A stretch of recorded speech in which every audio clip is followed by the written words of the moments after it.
બાબરના અબાસણા ગામના યુવાન ગુમ થયાનો મામલો 5 માર્ચે અબાસણાના જગદીશ ઠાકોર ગુમ થયાની બાબર પોલીસ મથકે થઈ હતી અરજી। ગામની જ કિશોરીએ યુવાન મુદ્દે કર્યો મોટો ખુલાસો। જગદીશની મારા ભાઈએ અદાવતમાં હત્યા કર્યાનો મોટો ધડાકો। સમગ્ર મામલો સામે આવતા જગદીશના પરિવારે પોલીસને કરી જાણ। પરિવારે પણ યુવતીના નિવેદન બાદ હત્યાના લગાવ્યા આક્ષેપ।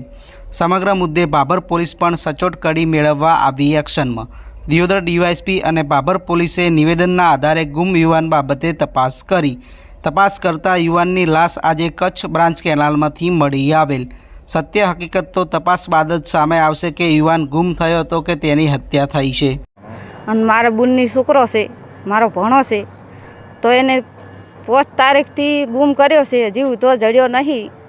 તો એની છોકરી આવીને કીધું છે કે મારા ભાઈએ મારી લાશો છે, તો મને ન્યાય મળવો જોઈએ કે એને ફાંસીનો હુકમ આપવો જોઈએ કે એને છોકરોને પૂરવો જોઈએ, ન કે અમારો ભણો હતો એવો ને એવો અમને આલે।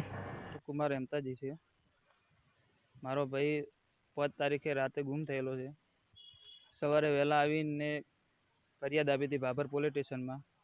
ફરિયાદ આપ્યા પછી કોઈ કાર્યવાહી બરાબર થઈ નથી અને એ કાંઈ શોધખોળ કરી નથી। પછી 7 તારીખે રાતે 2 વાગે આસપાસ અમારા ગામની એક છોકરી આવી હતી। છોકરી આવીને કીધું કે તારે ઘરે ઉતરતાને જગાડ્યા પછી કીધું કે તમારા ભાઈને ક્યાંય શોધતા હોય તો શોધતા નહીં, મારા ભાઈએ છરી મારીને મારી નાખેલ છે। એટલે એ પછી અમે 112માં ફોન કર્યો અને છોકરી સંગાત પોલીસ સ્ટેશન આવ્યા રાતે 3 વાગે આસપાસ।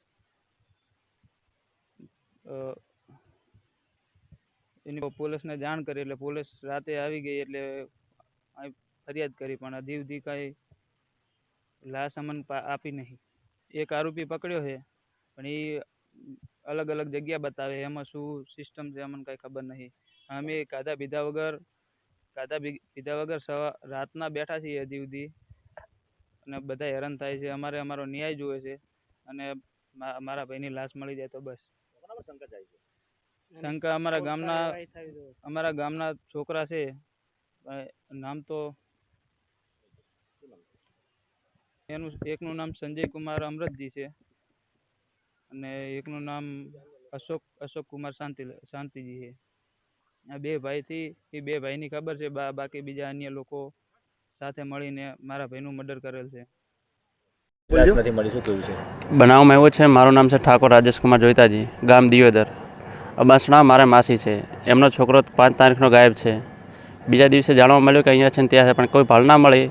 અત્યારે ભાળ મળે છે કે એમણે છોકરી આવી હતી ઘરે અને એમણે કીધું છે કે તમારા છોકરા ભાઈએ મર્ડર કરી નાખ્યું છે અને હજુ સુધી પોલીસે આરોપીને લઈને ફરે છે, પણ કોઈ જ ભાળ મળતી નહીં।